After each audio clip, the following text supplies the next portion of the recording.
Général a été toujours considéré comme la base, le socle du pouvoir du président de la République, Félix Tshisekedi Tshilombo. Il a toujours écouté la base et dans ces contextes précis, je crois que le président de la République doit aussi écouter la base. Et la base s'inscrit dans une logique de lutte contre la corruption. Nous avons prôné pour cette démocratie qui a d'ailleurs coûté des vies humaines.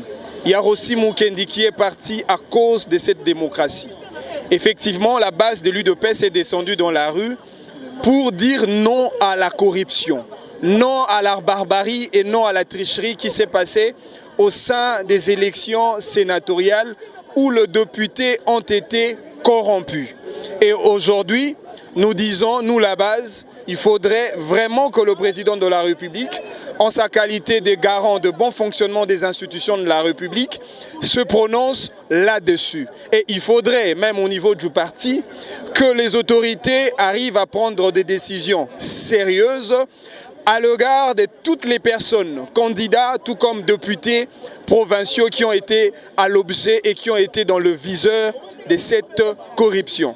Et moi, en tant que tshisekediste et en tant que militant de l'UDPS, je voudrais lancer en même temps un message à tous les compatriotes congolais et particulièrement à tous les combattants de l'UDPS qui a une autre manche des élections qui se pointe déjà à l'horizon. Bien évidemment, les élections de gouverneurs de province prévues le 26 mars de cette année. Et donc, il faudrait que le peuple congolais et les combattants de l'UDPS jettent encore les dévolus davantage sur le choix. Parce que nous avons un candidat, le candidat de l'UDPS est déjà connu, surtout pour la ville-province de Kinshasa. Donc nous devons être là, ce jour-là, pour veiller avec un œil de vigilance nationale pour que ces députés-là ne puissent plus commettre la même erreur. Et nous attendons la décision du parti, mais aussi la décision du président de la République par rapport à la corruption. S'il faudrait remplacer les députés corrompus par leurs suppléants, pourquoi ne pas le faire? S'il faudrait le sanctionner de manière disciplinaire au sein du parti, pourquoi ne pas le faire? S'il faudrait que ce député-là reconnaissent leur erreur au regard du principe qu'on dit une faute avouée est à moitié pardonnée. Et je pense que l'occasion qui serait accordée pour ce député provincial-là, c'est justement les élections de gouverneurs de province à travers lesquelles ces députés vont devoir élire un gouverneur de l'UDPS, un gouverneur du cash. Parce que la ville-province de Kinshasa, en sa qualité du siège des institutions de la République, nous ne la perdrons pas.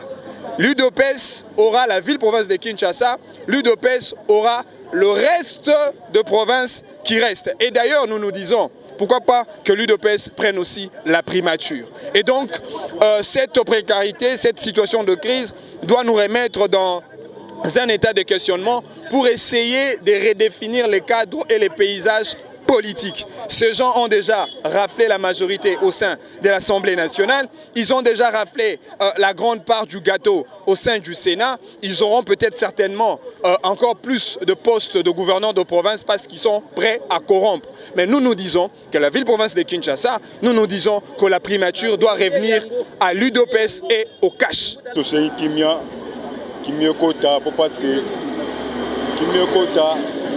Parce que le président Nabiso a série Kimia, Nakati na parti Nabiso, le collège Jean-Marc Lobby, Jean-Marc Lobby, ce que Jean-Marc Lobby, Biso sur la partie Nabiso Kimia Zali, le temps de l'exclamation, les a malam, les autres les a bien, Magamou les a posé. Nabiso aussi a raté, les députés Nabiso, on a passé à Bouzo, Baba CGT, les Jean-Marc Biso, Bako CGT, donc on a monté dans Souka, Mama CGT. Donc on a besoin de meilleur conseiller côté de Kiteti.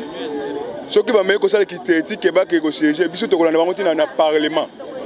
To la bango tina parlement pour ko boto le mandat na biso pesa bango.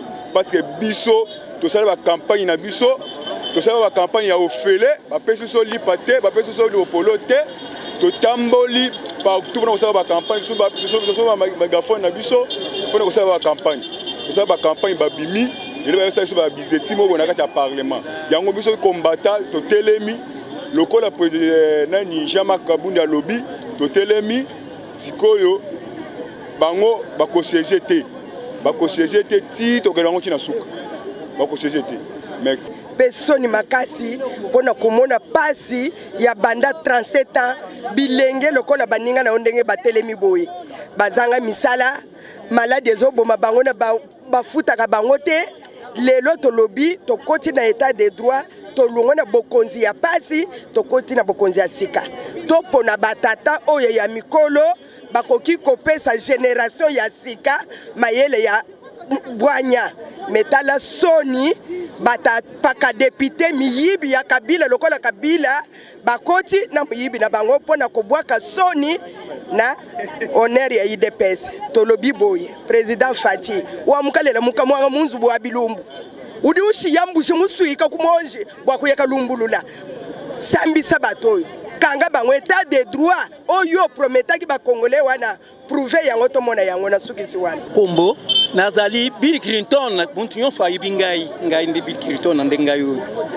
camarade ya Tshisekedi nazali kulela likambo ya Tshisekedi nazali kulela likambo ya mwana oyo koti mukundi na mwana oyo ilinge beba na likambo na kindoki ya mbuko oyo ndoki kimbuta ndoki na ye asali 17 na Kabila alinga kwata lisusu na Sena na likambo nini kengo ndondo asali na Mobutu akukwata po na likambo nini banto ya erfo Chilombo alela te tuzali tokotie na bana na biso tokotie makolo na maboko makasi soyi na biso tokubwakile na ndoto ndoki na muntu nyonso ekosila ba suspendre makambo ya danyo Sena na bino oyo esali na muntu oyo coroner wana nanga asali biloko ndoki alubaki malamu liboso ne mbongo etambuli na biloko oyo baipa ya biso busala biloko nokino buta basi bafuti batu mbongo oyo ali mbongo nyonso mpawe ikudiare Tshisekedi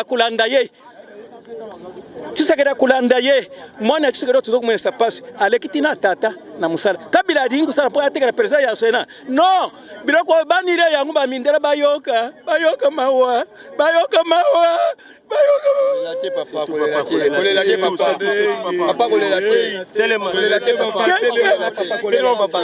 Kengo kumia na sadikisi ya kindoki bake na Genève bake kusala kinganga na bangu lelo esukili bangu ezo bela kishine kwa saizali kwa sayango tuzana yangu mwana ya Zuibu kundi ndoki Martin Fayulu azakulera na mbuko kwenda kufinga batu baluba na barabara ayikule katina barabara ngai nazali bana bayibisinga ye wana lekingana bina kulande ete na kepa na posta munene na kepa ya bantu kuna yena rubi ndako ya Kabila kambongo yango na kote na rubi Martin Fayulu azawa na kikwiti na rubi bobinga ye a 2 jours azalawa to voter député boni akekuvanda na kikwiti akekuluka rebellion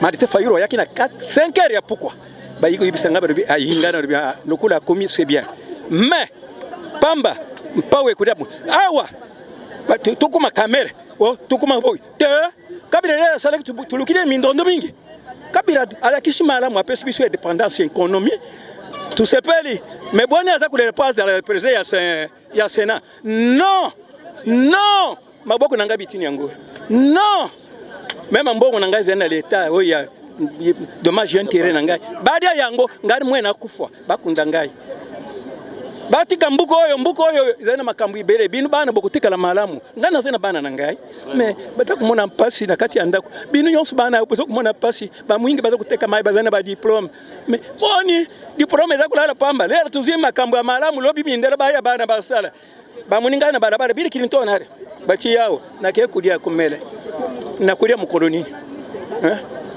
ba pesa ngama yana kendo sala mukanda o pesa usani na Tshisekedi 34 na sali mukanda pana yo kupesa lobi makambo ibi eske okupesa mukanda okupesa nani Chilombo lukula koti na bukundi ngana ko kutumisiete na ko kuma paina ya mwana ngali ndoto nangate izali mawo munene asali na musala te lera kusala musala bimisi gouvernement elubile ilo tongi taningana mwana yina amoni masoko na ngayo na kulati ilambata na kuya bulumbu na kaliso na mulumbu ndio kwaza kutambula mulumbu pa ya Mobutu na badori tungai na bwandi buyi ndio kwaza kubiba na hotel muleka bulumbu masoko oyo na jusanga bungango apakudi nkula awa apakudi mpe bazokuya na kindoki na bandoki nyonso oyo ndoki akutike likambo oyo te akangamina likambo mpawe kudia ekolia ye mbwa yango tukundaki yako mbwa ekubenda ye muntu nyonso mbwa we tukundaki yango pamba te tukundi mbwa bantu balandi mbwa po bazubimisa mbwa bamonaki mbwa te bamonye bembe ya mbwa te ekulia batu pawe ekulia yo ozokuya na lukuta na muyibi na ide pes okukufwa tarangai babwakiringa ba maladi ndenge na ndenge na kindoki na bino bandoki bakufwa nyamanzoba. Monsieur Félix Antoine Tshilombo Tshisekedi, pour sa vision politique, c'est une personne qui pouvait donner l'argent aux députés pour qu'ils aillent voter les sénateurs. Ça ne veut pas dire qu'il n'a pas d'argent. Il a l'argent. Il a gardé l'argent au profit de la population.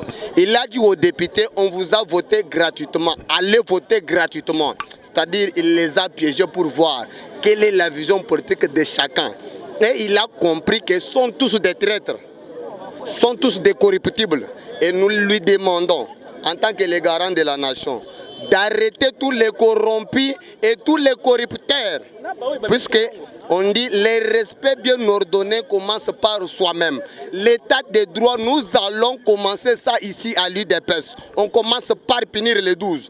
Et tous les députés de l'UDPS qui sont corrompus au travers les territoires nationaux, nous devons les punir pour dire à toute la nation que toute personne qui suivra les chemins de la corruption sera de même punie. C'est-à-dire, nous demandons l'arrestation de tous les corrupteurs et de tous les corrompus pour bien démarrer. Et nous demandons ça quand nous demandons l'arrestation, c'est-à-dire nous demandons la suspension. Puisque jusqu'ici, nous nous tenons derrière les paroles des procureurs généraux de la République. Nous étions endormis, on ne savait rien. Lui a dit à Nanga que je sens qu'il y a une fraude, qu'il y a une corruption qui s'annonce au niveau des élections sénatoriales. Arrêtez d'abord jusqu'à une date ultérieure, après vous allez commencer. Nanga s'est entêté, il a organisé les élections. Aujourd'hui, nous avons les résultats. Nanga est conscient que les résultats sont corrompus. Ceux qui soutiennent directement la vision du progrès général de la République. Nous interpellons, nous appelons au procureur de prendre à charge ces paroles devant Nanga. Qu'ils disent à Nanga, voilà, c'est puisque nous avons déjà enregistré un mort en Boujma et nous ne savons pas partout sur le territoire national. C'est-à-dire ça, ce ne sont pas les élections. Moi, mon problème, c'est arrêter. Les corrompus, arrêtez. Les corrupteurs, arrêtez. Suspendre ces histoires des élections sénatoriales, point très. Mais nous comprenons, Binoté, Babylon, côté Misala Mabé. Soni. Combien de fois le peuple congolais a finga yo, a finga batu na ba parents na bino rakati. Mais ceux qui ngana za binom na kotika. Boyoka rappel Soni messieurs. Boyoka Soni ba messieurs. Merci beaucoup chef de l'État Tshilombo Félix Maboko Pembe Fachi. Idéologie auto sala ya rememara batu kaka en plein peuple. Po yosa muta peuple. Nengo meme batu na échanger. Ba o ba sala ki malamu. O ba alela mese Kabila. Ba kombo na bango etangama ina nenga mabete. Ba o ba mbria peuple. Ba misambwisa. Yango biso to senga na yo. Yo memaka batu kaka na ba réunion place kaka o peuple tout a okomba. Soto ba banani balingaka bango na peuple, banani balingaka bango na peuple te. Merci beaucoup mokonza mboka. Toza toujours likolo ya bakanda ya makambo eleki. Mais to sepeli muke to ala moi maîtrise muke na minute po au kotisi réunion. Pona makambo o ebimi partout chaud ba désordre et tout pona tracasserie ya babuzo ba o babimisi ba sénateur. Ba rosala te pe rosimba te. Merci, réunion à nos salisa bo solo la malamu et kene malamu po peuple to doser to kene malamu. Soki kaka boyoka nezate bato wana bayoka te wana oro frapper pe biso ba combattre to la simano to frapper. Merci beaucoup.